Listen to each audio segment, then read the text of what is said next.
Alhamdulillah wa salatu wa salam ala rasulillah. Oui, je disais tout à l'heure, dans le dars précédent, que la mauvaise utilisation de ces raisonnements, c'est-à-dire la manière de déduire la qualification juridique d'un verset du Coran, d'un hadith du prophète sallallahu alayhi wa sallam, la mauvaise utilisation de ces raisonnements peut conduire à des fatwas bizarres. J'ai donné l'exemple d'un écrivain, pas un savant, un écrivain qui a fait un livre sur l'interdiction formelle du niqab, du voile sur le visage.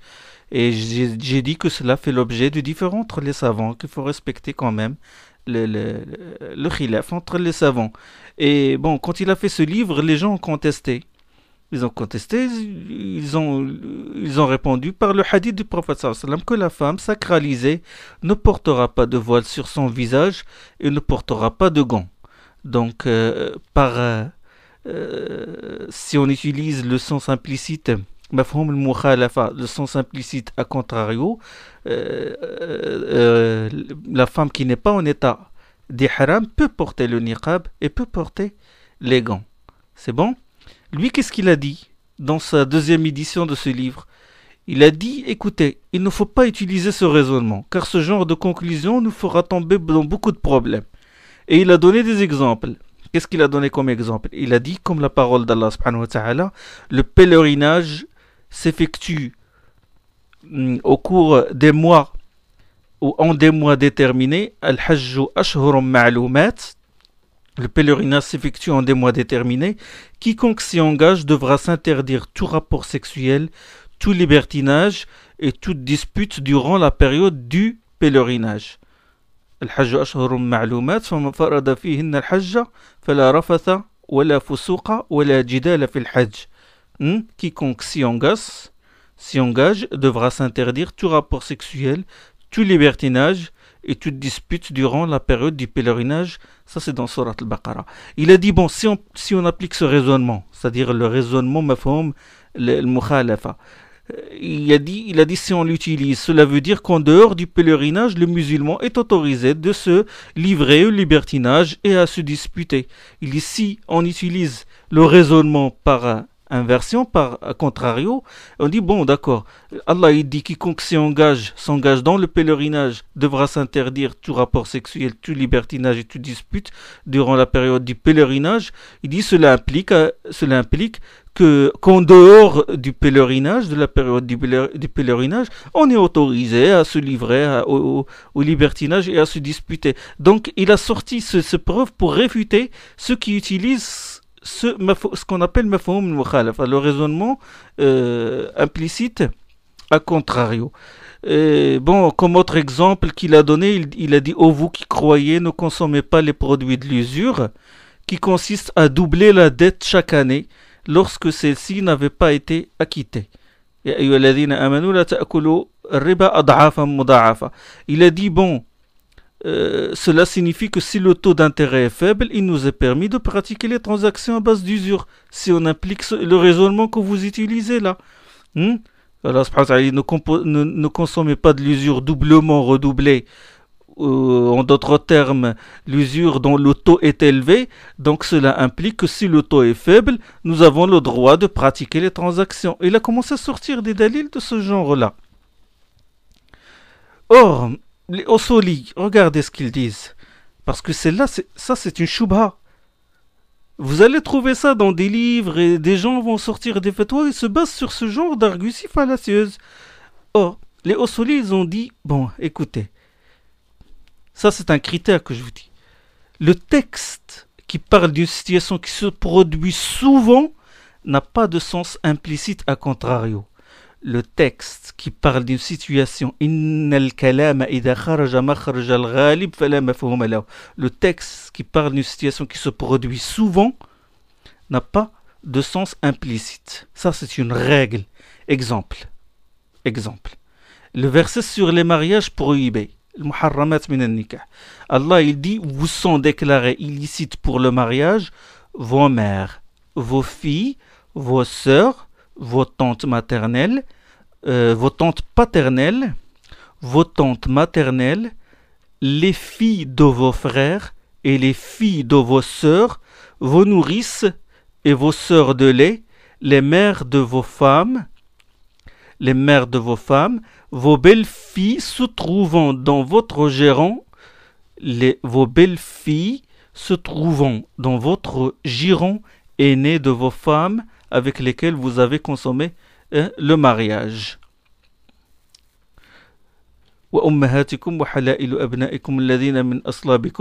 Donc, il a parlé là de vos belles-filles se trouvant dans votre giron aîné de vos femmes avec lesquelles vous avez consommé le mariage. C'est bon? Donc, vos belles-filles qui vivent dans votre maison et qui sont nées de vos femmes. Est-ce que cela signifie que vos belles-filles qui sont à l'extérieur de vos maisons, de chez vous, vous sont licites? Allah, il interdit à l'homme de se marier avec sa belle-fille, la fille de son épouse. C'est bon? Allah a interdit. Elle est pour lui comme sa fille. Elle est mahram, c'est-à-dire il a le droit de s'isoler avec elle, de voyager avec elle, etc. Elle est comme sa fille. Mais Allah subhanahu wa ta'ala, il dit dans ce verset du Coran, vos belles-filles se trouvant dans votre giron, aînées de vos femmes avec lesquelles vous avez consommé le mariage, se trouvant dans votre giron, c'est-à-dire vos belles-filles qui vivent chez vous. Est-ce que cela veut dire que celles qui vivent à l'extérieur de chez vous ne sont pas des mahrams vous n'êtes pas des mahrams pour elles? Est-ce qu'ils ne sont pas considérés comme vos propres filles? Non, cela ne veut pas dire ça. Il n'y a pas de différence entre vos belles-filles qui sont élevées chez vous et vos belles-filles qui vivent à l'extérieur. Toutes les deux sont des mahrams pour vous, c'est-à-dire elles sont comme vos filles. C'est-à-dire qu'ils ne sont pas tenus de porter le hijab devant vous. Pourquoi? Parce que ce verset n'a pas de sens implicite a fortiori, à contrario. C'est-à-dire le raisonnement que j'ai dit tout à l'heure, il ne faut pas l'appliquer à ce verset-là, puisque dans la majorité des cas, quand un homme épouse une femme qui a des enfants, généralement il l'emmène chez lui avec ses enfants. Donc le fait que la fille vive dans la maison de son beau-père n'a aucun effet sur le hukm, sur l'interdiction de l'épouser. C'est bon? Il n'y a aucune différence. Même si Allah subhanahu wa ta'ala dit vos belles-filles se trouvant dans votre giron. Quelqu'un ne va pas dire que celles qui ne se trouvent pas chez vous dans la maison, vous avez le droit de les épouser. C'est bon? Donc ça c'est un asl. Quand le texte parle d'une situation qui se produit souvent, il n'a pas de sens à contrario. C'est bon? Un autre exemple. Quand Allah il dit ne contraignez pas vos domestiques, filles, par esprit de lucre, à se prostituer si elles veulent rester chasses. وَلَا تُكْرِهُ فَتَيَاتِكُمْ عَلَى الْبِغَاءِ إِنْ أَرَدْنَا تَحَصُّنًا. Dans Surat An-Nur. Quand Allah il dit ne contraignez pas vos domestiques filles par esprit dans le but d'un intérêt financier, vous ne les contraignez pas à se prostituer si elles veulent rester chastes. Si elles veulent rester chastes. Selon le sens implicite à contrario, si ils ne veulent pas être chastes, cela implique-t-il qu'ils doivent les contraindre à se prostituer? Non, pas du tout. Donc il faut faire attention à ce critère, d'où l'importance de connaître les usul. C'est très important. Donc, j'ai dit que le texte désigne un hukm, une disposition légale, soit par sa formulation et son mode grammatical. Deuxièmement, il peut aussi désigner ce hukm par implication nécessaire, c'est-à-dire quand Allah subhanahu wa ta'ala dit quand Allah il dit qu'il est omniscient, cela implique nécessairement qu'il est vivant. Donc ça c'est par implication nécessaire. Soit aussi quatrième flèche, soit par déduction, comme l'exemple que nous avons cité. Par déduction, l'exemple que nous avons cité, le juge ne doit pas trancher dans un litige sous l'empire de la colère. C'est bon? Et le premier mode de raisonnement, c'est-à-dire par formulation, sa formulation, son mode grammatical, les Usuli parlent du général, du particulier, de l'absolu, du restrictif, de la formulation express, nas, du texte qui nécessite une interprétation, mu'awwal, l'ambigu et le clair. Donc ça, les Usuli parlent de tout ça sous ce chapitre. Bon, qu'est-ce qui reste? Il reste le quatrième axe. C'est bon? Hukm, dalil, hukm. Nous avons détaillé le hukm. La preuve, les preuves, nous avons détaillé les preuves. Coran, la sunna, ijma' qiyas. Troisième axe, la manière de déduire la qualification juridique d'un texte. Le quatrième, c'est l'auteur de la déduction. Celui qui est qualifié pour procéder à ce raisonnement. Le mustathmir. L'arbre, le fruit, l'arbre c'est dalil, le fruit c'est le hukm, la manière de déduire le hukm c'est la manière de cueillir le fruit de l'arbre, et puis l'agriculteur, la personne spécialisée pour ça. L'auteur de la déduction c'est qui? C'est le mujtahid. L'ijtihad c'est quoi? C'est le fait de déployer ses efforts dans l'examen des arguments scripturaires, c'est-à-dire des arguments de la révélation pour en déduire les ahkam, les hukm, les dispositions légales, pour en déduire que telle chose est obligatoire, recommandée, licite, illicite, que telle transaction est valide, que tel acte est valide ou nul, etc. Donc pour être mujtahid, il faut remplir certaines conditions. À savoir la connaissance de la langue arabe, la grammaire, le vocabulaire, la prosodie, la connaissance du livre d'Allah, les circonstances de la descente des versets, l'abrogeant et l'abrogé, les différentes lectures du Coran, ce qu'on appelle qira'at, la connaissance de la sunna, hadith par exemple à caractère normatif, son degré canonique, le degré est-ce qu'il est hasan, sahih, authentique, n'est pas authentique, da'if, etc. Les sciences du hadith. Il doit aussi remplir comme condition la connaissance des principes du droit, ça c'est très important, au sol fiqh, et la connaissance des points qui font l'ijma', ce qui fait l'objet de l'ijma', la connaissance des finalités de la loi, c'est très important, maqasid sharia, les objectifs, et aussi la connaissance du mode de vie des gens. C'est bon? Les Usuli parlent, est-ce que tout mujtahid est dans le vrai? Ils parlent du mufti et du mustafti, c'est-à-dire celui qui donne la fatwa et celui qui demande la fatwa. Et le mujtahid, il y a le mujtahid collectif maintenant. Il y a aussi l'ijtihad tajazzu al-ijtihad. Est-ce que, par exemple, quelqu'un peut se spécialiser dans l'ijtihad? Quelqu'un, par exemple, qui ne répond qu'aux questions qui concernent l'héritage, droit de succession. Est-ce qu'il a le droit de faire le jihad que dans un domaine et donner des fatwas sur ça? Il a le droit, selon certains savants, comme par exemple Abu Hamid al-Ghazali dans le Mustasfa, il a dit oui, il a le droit de le faire. Certains donnent des conditions compliquées. Ils disent, il faut qu'ils connaissent la philosophie, des trucs comme ça pour vraiment mettre le mujtahid en difficulté ou pour dire qu'il n'y a pas de mujtahid. Inch'Allah, on va en parler. Et ça, il y a une certaine classification des mujtahid comme mujtahid al-mutlaq et mujtahid muqayyad. Mais le mujtahid mutlaq, ça ne veut pas dire qu'il est législateur. Mujtahid mutlaq, c'est juste le fondateur d'une école qui a sorti ses propres règles et tout. Et le mujtahid muqayyad, c'est le mujtahid, le savant qui travaille au sein de son madhab, au sein de son école. Mais ça ne veut pas dire qu'il se limite à son madhab. D'accord. Parce que certains ont cette ambiguïté-là. Ils croient que du moment qu'un mujtahid est qualifié de mutlaq absolu, ça veut dire qu'il a le droit de légiférer, sa parole est incontestable. Et ce qu'il dit, c'est comme une loi, c'est-à-dire comme un musharra'. Or, le musharra', c'est Allah, son envoyé, ce sont les seuls législateurs. Et ça, je vais en parler, inshallah, dans cette série de Doros. Oui, l'ijtihad. L'ijtihad, le mujtahid, j'en ai parlé. Et puis, il y a à l'opposé du mujtahid, il y a qui? Il y a le muqallid. Le taqlid. Et c'est pour cela que j'ai fait cette introduction sur usul fiqh pour arriver à ça.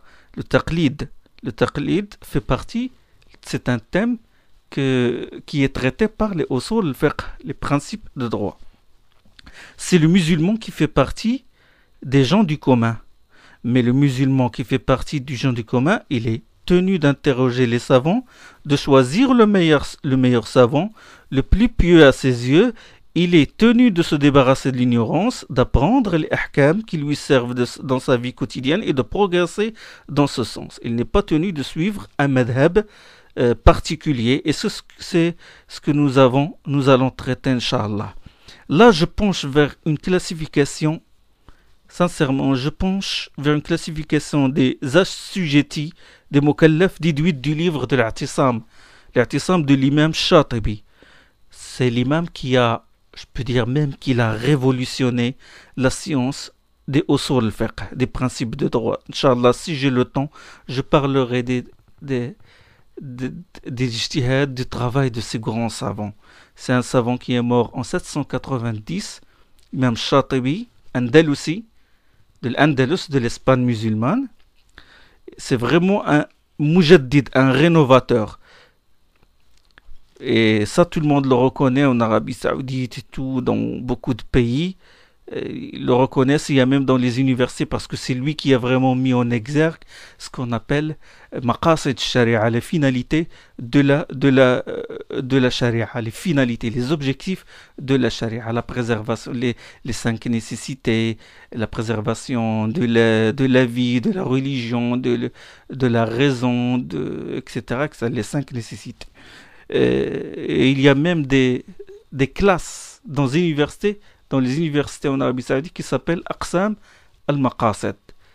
Ils ont une grande reconnaissance des travaux de cet homme. Et je pense vers sa classification, il a dit que celui qui est assujetti aux lois de la charia ne sort pas de 3 situations.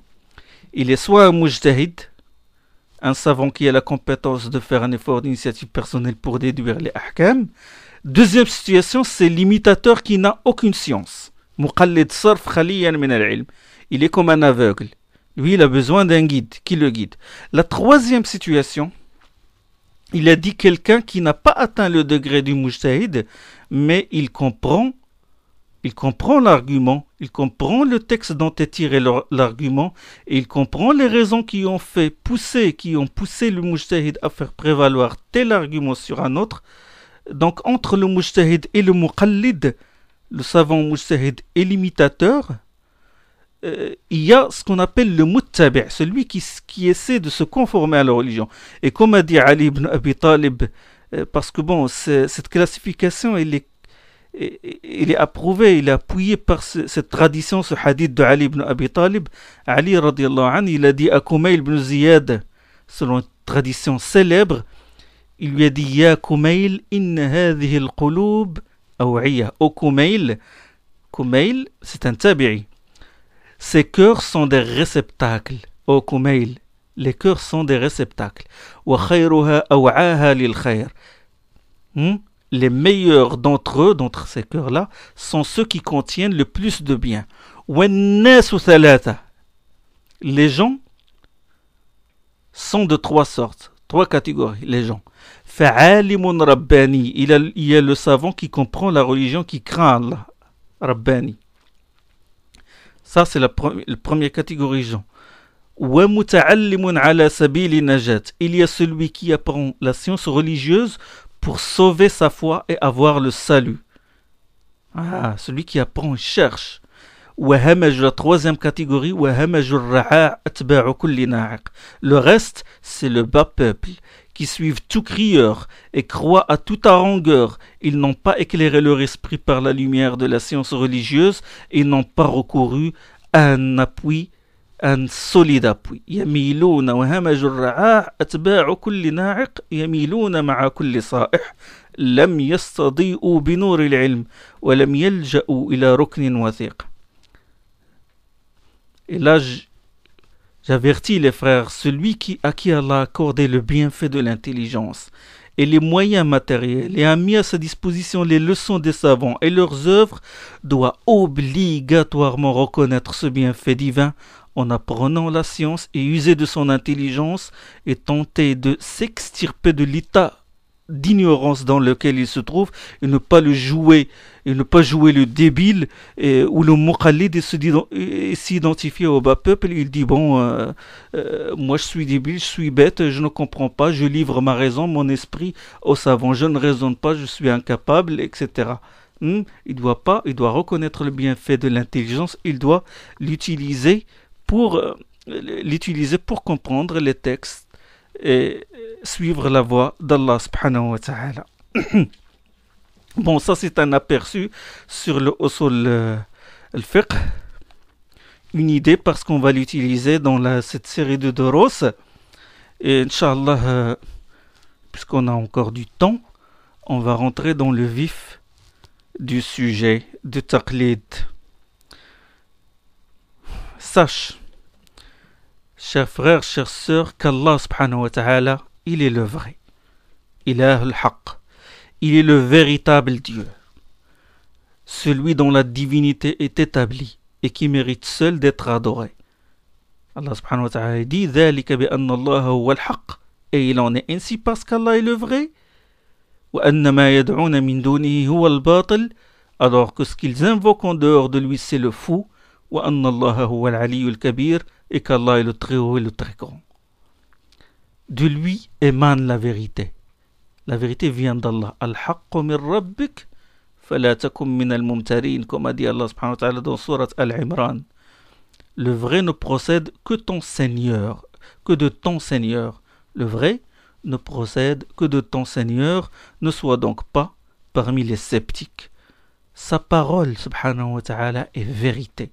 وَتَمَّتْ كَلِمَةُ رَبِّكَ صِدْقًا وَعَدْلًا لَا مُبَدِّلَ لِكَلِمَاتِهِ وَهُوَ السَّمِيعُ الْعَلِيمُ. La parole de ton Seigneur s'est accomplie en toute vérité et en toute justice. C'est-à-dire vérité, quand je dis vérité, c'est vérité dans les informations, justice dans les lois. وَتَمَّتْ كَلِمَةُ رَبِّكَ صِدْقًا وَعَدْلًا لَا مُبَدِّلَ لِكَلِمَاتِهِ وَهُوَ السَّمِيعُ الْعَلِيمُ. Rien ne peut modifier ses paroles. Et c'est lui l'audient, le très savant. Rien ne saurait changer ce qu'Allah annonce dans ses livres comme devant se produire au moment ou au terme fixé.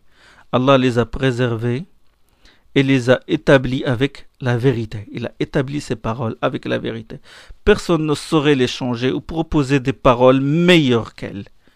Comme a dit le Cheikh Ben Nasr Sa'di dans son explication de ce verset qui se trouve dans Surat Al-A'raf. Il a créé les cieux, subhanahu wa ta'ala, et la terre en toute vérité. C'est lui qui a créé les cieux et la terre en vérité. Bil-haq, en vérité. Allah a créé les cieux et la terre comme une vérité.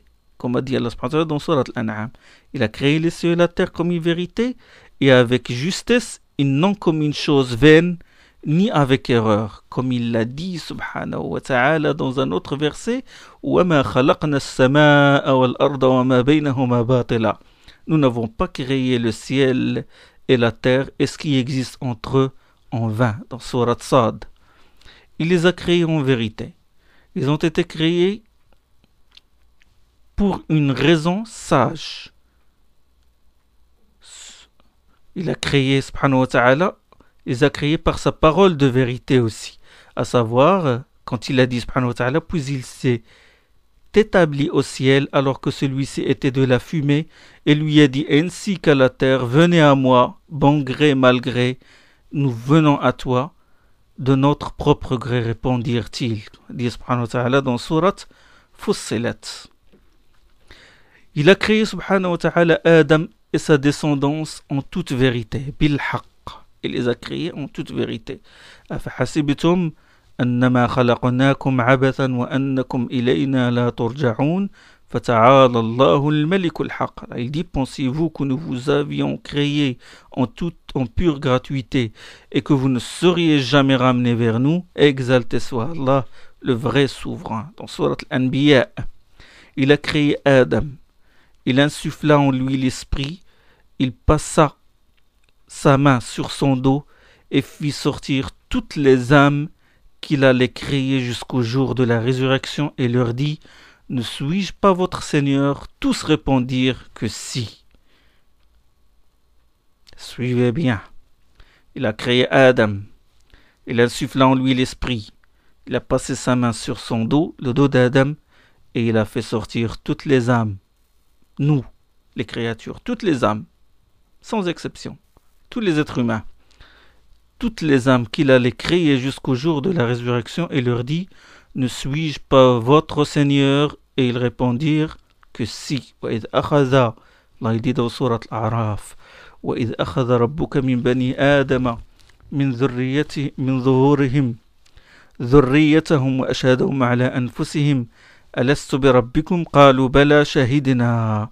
Et lorsque ton Seigneur tira des reins des fils d'Adam, leurs descendants, et les prit à témoin contre eux-mêmes: ne suis-je pas votre Seigneur? Et ils répondirent: oui, nous en témoignons. Allah a pris ce pacte, Mithaq, c'est ce qu'on appelle le pacte originel, Mithaq al-Fitri, de la descendance d'Adam. C'est un pacte réel.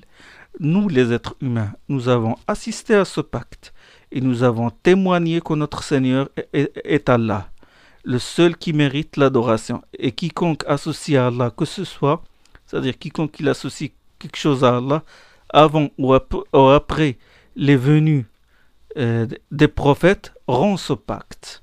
C'est-à-dire que ce soit avant ou après la venue d'un prophète, quiconque tombe dans le shirk associé à Allah, donne un associé, tombe dans l'idolâtrie, il a fait quoi? Il rend ce pacte. Cette attestation de la vérité, nous ne pouvons pas la nier. Nous l'avons, elle est en nous. Elle est ancrée dans notre prime nature, dans notre fitra. Allah subhanahu wa ta'ala dit: فَأَقِمْ وَجْهَكَ لِلدِّينِ حَنِيفًا. Dresse ta face pour accomplir la religion en tant que croyant originel, Hanif, suivant la prime nature selon laquelle Allah a prédisposé les hommes. Point de changement à la création d'Allah, telle est la religion droite. C'est dans Surat Ar-Rum: فَأَقِمْ وَجْهَكَ لِلدِّينِ حَنِيفًا فِطْرَةَ اللَّهِ الَّتِي فَطَرَ النَّاسَ عَلَيْهَا لَا تَبْدِيلَ لِخَلْقِ اللَّهِ ذَلِكَ الدِّينُ الْقَيِّمُ. Abu Huraira radiyallahu anhu a récité ce verset quand il a rapporté le hadith du prophète sallallahu alayhi wa sallam: tout nouveau-né, sans exception, tout nouveau-né, né selon la prime nature, et ses parents font de lui un juif, un nazaréen ou un mage. De même que la bête produit une bête complète, en trouvez-vous une qui soit mutilée? Ça, c'est dans Sahih al-Bukhari, c'est un hadith authentique. Puis Abu Huraira, il a dit, lisez si vous voulez le verset que j'ai cité tout à l'heure: فَأَقِمْ وَجْهَكَ لِلدِّينِ حَنِيفًا, dresse ta face pour accomplir la religion en tant que croyant originel, suivant la prime nature selon laquelle Allah a prédisposé les hommes. Point de changement à la création d'Allah, telle est la religion droite. Donc, nous avons assisté à ce pacte, et ce pacte existe en nous. Chacun de nous, il est prédisposé à adorer Allah. Dans sa prime nature, il y a une réceptivité de la voix d'Allah, et il y a une répulsion de l'association, du shirk. L'imam Muslim rapporte sur l'autorité de Iyad ibn Himar al-Mushaji'i radiyallahu anhu que l'envoyé d'Allah a dit dans un sermon. Il a dit sallallahu alayhi wa sallam: Ala inna rabbi amarani an u'allimakum ma jahiltum mimma alamani yawmi hadha. Sachez qu'Allah m'a ordonné de vous apprendre ce que vous ignorez. Il m'a enseigné aujourd'hui ceci. Qu'est-ce qu'Allah a enseigné au prophète sallallahu alayhi wa sallam? Kullu malin nahaltuhu abdan halal wa inni khalaqtu ibadi hunafa. Tout bien que j'ai octroyé à un serviteur est licite. J'ai créé tous mes serviteurs originellement croyants, Hanif. Mais les démons les détournent de leur religion. وحرمت عليهم ما أحللت وأمرتهم أن يشركوا بي. Mais les démons les détournent de leur religion, leur interdisent ce que je leur ai rendu licite et leur ordonnent de m'associer, cela sur quoi je n'ai descendu aucune justification. Cela sur quoi je n'ai descendu aucune preuve. وأمرتهم أن يشركوا بي ما لم أنزل به سلطانا. Puis le prophète sallallahu a dit وَإِنَّ اللَّهَ نَظَرَ إِلَى أَهْلِ الْأَرْضِ فَمَقَتَهُمْ عَرَبَهُمْ وَعَجَمَهُمْ إِلَّا بَقَايَا مِنْ أَهْلِ الْكِتَابِ. Allah regarda les habitants de la terre, aussi bien les Arabes que les autres, et les prit en haine, sauf un petit nombre des gens du livre. Et il a dit au prophète sallallahu alayhi wa sallam, il a dit, je t'ai envoyé pour t'éprouver et éprouver les autres par toi. J'ai fait descendre sur toi un livre que l'eau n'efface pas. Tu le lis en état de sommeil et en état d'éveil. وقال إنما بعثتك لأبتليك وأبتلي بك وأنزلت عليك كتابا لا يغسله الماء تقرأه نائما ويقظان. Hadith très important, suivez bien. Allah il a pris en haine les gens de la terre avant l'envoi du prophète sallallahu alayhi wa sallam, à l'exception de quelques gens du livre et quelques croyants originels comme Waraqa ibn Nawfal, Zayd ibn Amr ibn Lufail, Ka'b al-Ahbar. Ce sont des gens qui ont gardé cette prime nature, ils n'ont pas associé même avant que la révélation, avant que le Coran ne soit descendu sur le prophète sallallahu alayhi wa sallam. Donc l'amour du tawhid et l'aversion pour le shirk est quelque chose qui est ancré dans notre âme, dans la prime nature de l'homme et dans sa raison. Que diront les associateurs une fois en enfer? وَقَالُوا لَوْ كُنَّا نَسْمَعُ أَوْ نَعْقِلُ مَا كُنَّا فِي أَصْحَابِ السَّعِيرِ dans Surat al-Mulk. Si nous avions écouté la révélation et si nous avions réfléchi. Donc, révélation et réflexion. Nous ne serions pas ici avec les hôtes de ce brasier. Si nous avions écouté, comme a dit dans Surat al-Mulk, si nous avions écouté la révélation et si nous avions réfléchi, nous ne serions pas ici avec les hôtes de ce brasier. Donc Allah a fait de tout fils d'Adam un être humain qui reconnaît qu'il est son Seigneur et qui témoigne qu'il est créé par Allah. À la base, l'homme connaît Allah. Revenons au verset du pacte originel. Et lorsque ton Seigneur tira des reins des fils d'Adam, leurs descendants, et les prit à témoin contre eux-mêmes, ne suis-je pas votre Seigneur? Et ils répondirent, Allah il dit, et nous avons répondu. Et ils répondirent, oui, nous en témoignons. Puis la suite du verset, de sorte que vous ne puissiez dire au jour de la résurrection, nous n'y avons pas fait attention.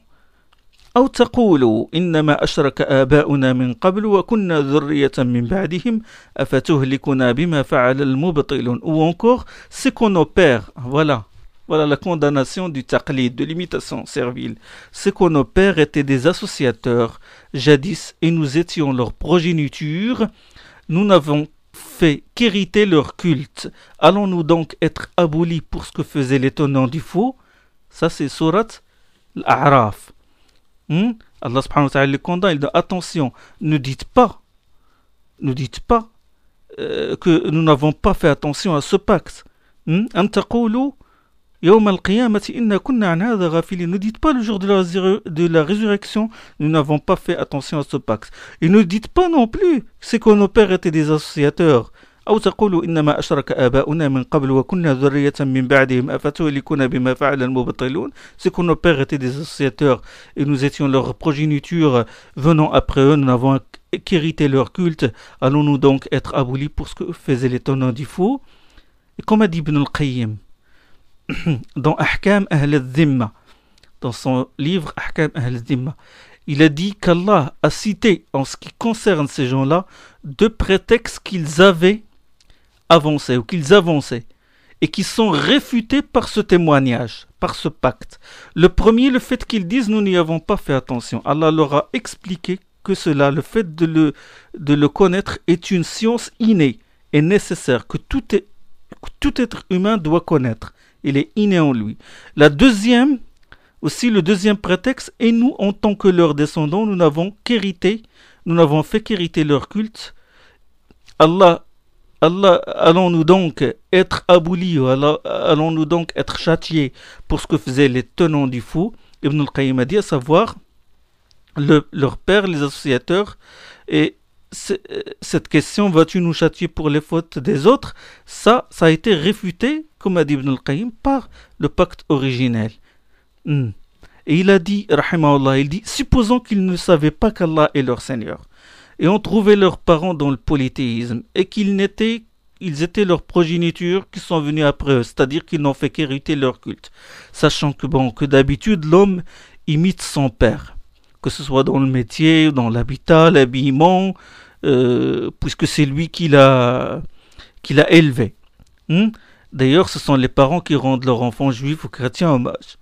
Bon, si c'est cela ce qui exige l'habitude et la nature, et qu'il n'y a pas dans leur prime nature, dans leur fitra et dans leur raison, ce qui contredit cela, dans ce cas, ils ont le droit de dire, nous sommes excusés, ce sont nos pères qui ont donné à Allah des associés, nous étions une descendance venant après eux, et nous ne détenons pas de preuves pour montrer qu'ils ont tort. C'est-à-dire, ne connaissons pas, nous sommes des ignorants. Mais puisqu'il y a dans leur première nature, toujours c'est la parole de, je cite toujours la parole d'Ibn al-Qayyim, mais puisqu'il y a dans leur prime nature l'objet de leur témoignage, à savoir qu'Allah est leur unique Seigneur, cela veut dire qu'ils ont en eux ce qui réfute et rejette ce shirk, cet associationnisme, c'est-à-dire le tawhid, dont ils avaient été témoins contre eux-mêmes. Ils ont témoigné réellement. S'ils avancent comme argument pour se défendre l'habitude ou la coutume qui consiste en l'imitation de leur père, l'argument contre eux qui réfute ce prétexte est la fitra, la prime nature pratique antérieure à cette habitude accidentelle qui est venue juste après. Donc la fitra, disposition innée qui implique l'islam, est antérieure à l'éducation qu'ils prennent comme argument. Fin de citation. Ça, c'est les paroles d'Ibn al-Qayyim, rahimahullah. Donc, le peuple associateur à qui Allah a envoyé un messager et qui donne, ce peuple donne à Allah un associé, il rend deux pactes. Le premier pacte, c'est le pacte originel, comme le prouve le hadith rapporté par al-Bukhari, où Allah subhanahu wa ta'ala dira à celui qui subira le supplice le plus léger en enfer, Inna Allah yaqulu li ahwani ahli an-nar 'adhaban law anna laka ma fil ardi min shay'in taftadi bihi. Allah subhanahu wa ta'ala dit, si tu possédais, c'est celui qui subira le supplice le plus léger en enfer, si tu possédais ce qu'il y a sur terre, le donnerais-tu comme rançon pour te libérer de ce châtiment? Et là, le damné va répondre oui. Allah dira alors, je t'ai demandé une tâche plus simple. Je t'ai demandé une tâche plus simple que celle-ci depuis que tu étais dans les reins d'Adam, à savoir ne rien m'associer, mais tu n'as voulu rien d'autre que m'associer. لو أن لك ما في الأرض من شيء تفتدي به قال نعم قال فقد سألتك ما هو أهون من هذا. Je t'ai demandé une tâche plus simple que celle-ci. وأنت في صلب آدم, depuis que tu étais dans les reins d'Adam, ألا تشرك بي, à savoir ne rien m'associer. فأبيت إلا الشرك, tu n'as voulu rien d'autre que le shirk. Ça c'est le premier pacte qu'auront l'associateur. Le deuxième pacte, c'est l'envoi des messagers, n'est-ce pas? رسلا مبشرين ومنذرين لئلا يكون للناس حجة على الله حجة بعد الرسل. Comme a dit Allah subhanahu wa ta'ala dans Surat An-Nisa, des envoyés pour annoncer la bonne nouvelle et avertir en sorte qu'il n'y ait plus pour les hommes d'arguments qu'ils puissent avancer contre Allah après la venue de ses envoyés. Où je veux en venir là, c'est que l'homme a été créé soumis à Allah. Il est né soumis à Allah et non un imitateur. Suivez bien. Il est né soumis. Dans sa prime nature, il est prédisposé à suivre. Son cœur est réceptif à la révélation divine, à la voix d'Allah et à la voix de son envoyé, et non pas un imitateur.